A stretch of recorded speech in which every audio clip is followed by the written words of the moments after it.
요번에 또 때려봤습니다. 야, 그렇게 온 국민한테 욕을 드셨으면 요번에 좀 겸손하게 나왔어도 되는데 여전히 레이저 눈빛을 또 쐈습니다. 아, 이번에도 쐈어요? 이번에. 눈빛이. 네. 아, 원래 그래? 그런 거 같아. 그리고 안경을 두꺼워 써가지고 이렇게 눈동자 선한 의미로 본 거야? 선한 의지로? 아니 요번에 질문이 사실 자극할 질문이었어요. 구속된다면 지금 이게 마지막 구속을 전제하는 약 올리는 거. 그렇게 질문을 했기 때문에 순간 쳐다본 거예요. 구속되시면 마지막 인터뷰일 수도 있는데 한마디만 해주십시오. 법정에서 제 입장을 충분히 밝히겠습니다. 제가 이틀 전에 우병우랑 가장 가깝다고 할 수 있는 사람하고 이제 식사를 하면서 장시간 대화를 나눈 게 있어요. 그러니까 우병우의 지인의 입장의 얘기니까 감안하고 들어요. 첫째는 원래 성격이 좀 그렇다. 그러니까. 누구한테도 사과하지 못하고 저도 그런 얘기 많이 걸 어떻게 들었어요. 하느냐. 예. 또 두 번째, 주군을 잘못 만났다. 만약에 우병우가 다른 우리가 칭송하는 대통령 밑에 있었다면 엄청나게 유능한 사람으로 얘기 들었을 것이다. 이 말은 우병우가 주도적으로 이 일을 하지는 않았고 김기춘 내지는 대통령의 명을 받아 일을 열심히 한 것이다. 이 뜻인데 이 국정농단에서 우병우가 나중에 출세하려고 알아서 더 많은 일을 꾸몄느냐. 명령을 받아서 그 시행을 열심히 했느냐. 시행도 있어요. 아니, 제가 또 들은 건 뭐냐면 우병우가 우리가 보기에는 아주 악인 같고 아주 못돼 보이고 그런데 검찰 조직 내에서는 평판이 엄청 좋다는 거예요. 그거 내가 해준 얘기잖아. 아, 종진이도 얘기해줬죠. 내가 형한테 딴 데서도 나한테 내가 들은 거잖아.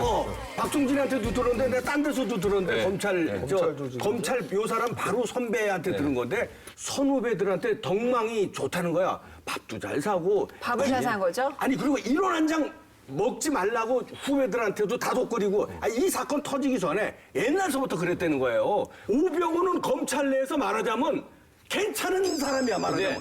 선후배들은 아니고 후배들이 특히 존경을 했는데 아니 내가 만난 사람은 1년 선배인데 네, 선배들은 조금 시기 질투가 있었대요. 아니, 그 사람은 칭찬하더라고. 아니 근데 서기주가 근데 우병우라는 사람을 그다음에 현실로 우리가 판단할 일이 아니고요. 뭐 술을 잘 아니, 샀다, 형. 후배를 잘 챙겼다 이건 전혀 중요한 게 중요한 얘기 아니고요. 하나.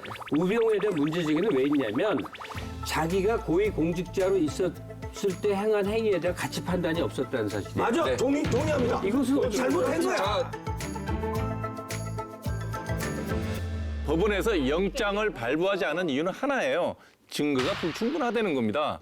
그럼 증거를 찾아야 되는 거예요. 증거가 근데 청와대 안에 있거든. 그렇죠. 그러니까 정권이 바뀌고 그다음 청와대 서버라는 걸 함부로 손댈 수 있는 게 아니니 좀 기다렸다가 수사 다시 하면 되는 일을 수사하겠지. 그러니까 지금 나는 우병우 수석에 대한 이런 수사에 대해서 국민들이 느끼는 분노하고 사법적 처단은 다른 문제라는 거예요. 네. 그래서 좀 기다리면 내가 볼 때는 길지 않은 시간 안에 근데 저는- 다시 수사 데리러 봐요. 아무튼 근데 이번에 그 영장실질심사 들어와서 그런 얘기했다는 것도 의외였어요.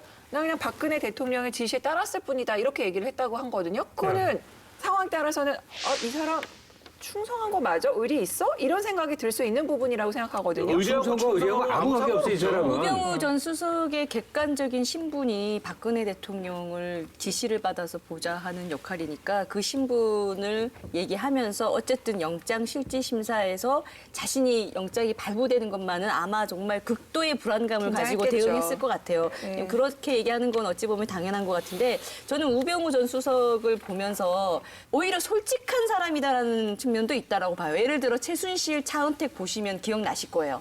처음에 겉으로 뭐라 그랬어요? 죽을 죄를 졌습니다 그랬어요. 죽겠습니다. 이렇게 하고 아무 말도 안 할 겁니까? 청와대 많은 분들께 심려 끼쳐드리고 무리를 일으켜 진심으로 죄송합니다. 근데 속은 전혀 아니었거든요. 내가 뭘 잘못했는데였거든요. 그러니까 우병우 전 수석은 굳이 얘기하자면 자기 속을 생각해서 자기 잘못한 거 없고 범죄에 해당 안 되는 것 같아요. 그거를 그냥 여실없이 그대로 드러내면서 자기를 비난하는 것에 대해서도 공격을 하는 거죠. 우병우 전 수석이 영장 기각된 가장 큰 이유가 안경범 씨 같은 경우에는 돈하고 관련된 일을 개입을 했거든요. 그러니까 이게 범죄를 입증하기가 쉬운데 우병우 전 수석은 돈하고 관련된 게 아니에요. 전화해서 압박하고 인사 문제 뭐 이런 것들. 인사 문제에 있어서는 최종적인 인사권자가 누구냐? 대통령이란 말이에요. 그럼 자기가 대통령한테 어떻게 보고를 했던 대통령이 지시를 해갖고 쟤 잘라 그래갖고 내가 잘랐다. 그게 때문에 사실 범죄 입증이 사실 어려운 거예요. 그리고 아주 또 필살기 하나 최순실 씨가 가장 힘들어하고 피곤해했던 사람이 바로 우병우 수석이에요. 왜냐면 우병우 수석은 최순실 얘기가 다이렉트로 먹히지 않았던 사람이에요. 그런데 우병우는 굉장히 최순실을 몰랐다? 피곤했다. 아니, 그러니까 피곤한데를? 그러니까 몰랐다는 몰랐다는 의미가 뭐 정말 몰랐다는 게 아니라 알긴 알았지만 어떤 뭐 전화를 받거나 만난 적이 그러니까 없다. 이런 것 같아요. 최순실이가 우병우가 되게 버거웠을 거예요. 네. 눈초리도 매섭고 보니까 되게 거만해 보이니까. 굉장히 버거웠대요. 그러니까 직접 얘기를 못하고 대통령을 통해서 원 쿠션 먹어서 들어가는 거예요. 그렇죠. 네. 쿠션 먹어서. 그러니까 저기 뭐야 자기는 최순실을 모른다 이렇게 얘기할 수 그렇죠. 근데 장모하고 그렇게 친해? 최순실하고 우병우 장모하고. 그거는 장모의 인생이죠. 지금 장모님 인생 인간관계 다 아세요? 그러니까 이게 문제가 뭐냐면 장모의 인생을 지금 가지고 우리가 네, 특검의 수사가 마무리됐지만은 우병우 전 수석의 수사를 비롯해서 국정농단 수사 과제는요 아직도 막 산적해 있습니다. 그 제 식구 감싸기 꼬리표를 뭐 완전히 아직 떼지 못한 검찰이 탄핵 심판과 또 대선 전국을 앞둔 이 시점에요. 과연 이 남은 과제를 해결할 수 있을까요? 저는 뭐 또 제가 이런 얘기하면 또 뭐 검찰 또 쉴드 친다 이렇게 비난할 수도 아니 있는데 계속 쳤는데요, 뭐 지금. 네, 좋아요. 뭐 치는 김에 계속 칩시다. 사실 뭐 검찰이 그 초기에는 좀 약간 수사 의지가 약했죠. 뭐 형사 8부에다가 뭐 막내 부서에다가 배당하고 검사 4명밖에 안 되는데 그렇지만 태블릿 PC 사건 터지고 나서부터는 충분히 수사 의지가 있었다. 그리고 더군다나 이제 특검에서 후끈 또 달아오르게 만들어놨으니까 검찰에서 이걸 바톤 터치를 받는다 하더라도 저는 수사의 공정성에 대해서는 그리 우려할 바는 아니다. 한번 기대해 볼 만하다 이렇게 생각합니다. 그러니까 검찰이 왜 불신을 받냐? 누구의 힘에 의해서 휘둘린다는 거거든요. 그 힘은 항상 대통령이었단 그렇죠. 말이에요.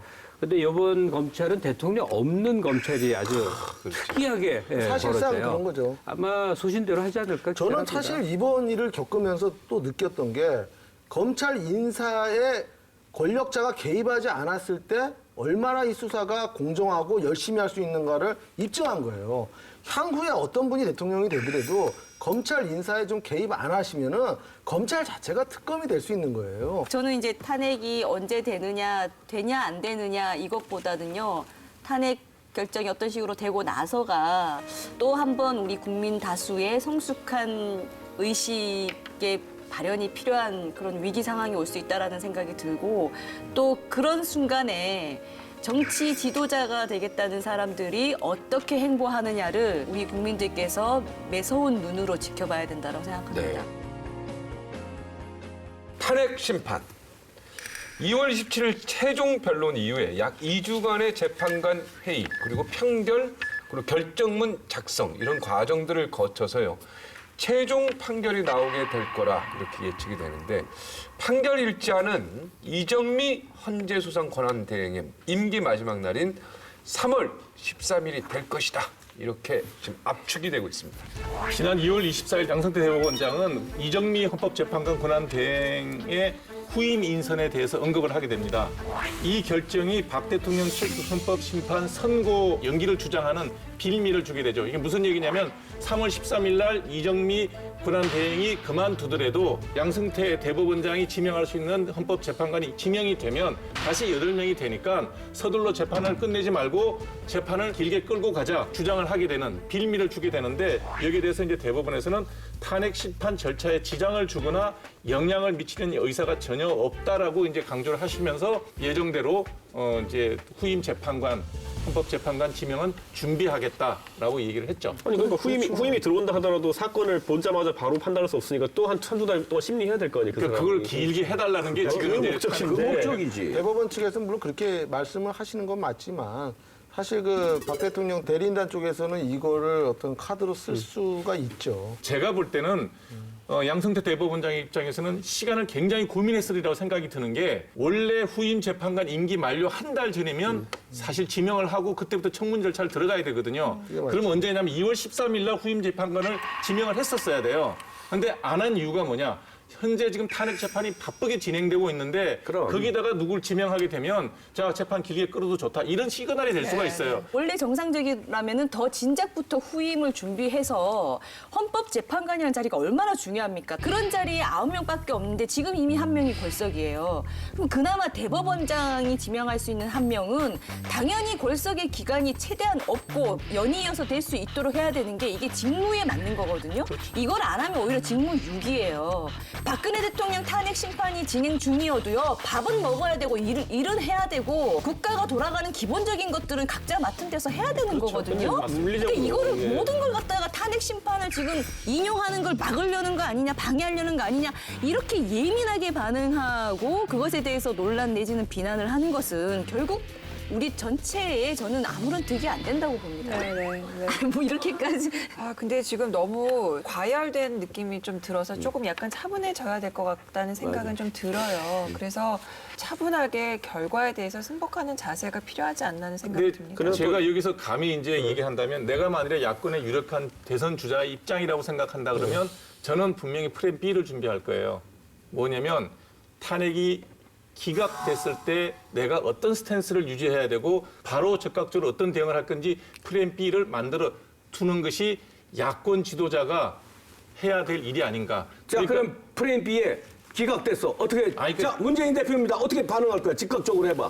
저는 이게 만일에 내가 야권의 유력한 주자다 그러면 기각이 됐다 그러면 국민들에게 기각문에 대해서 인용을 하고 받아들이고 12월 대선까지 국정을 최소한으로 혼란을 받아들인다.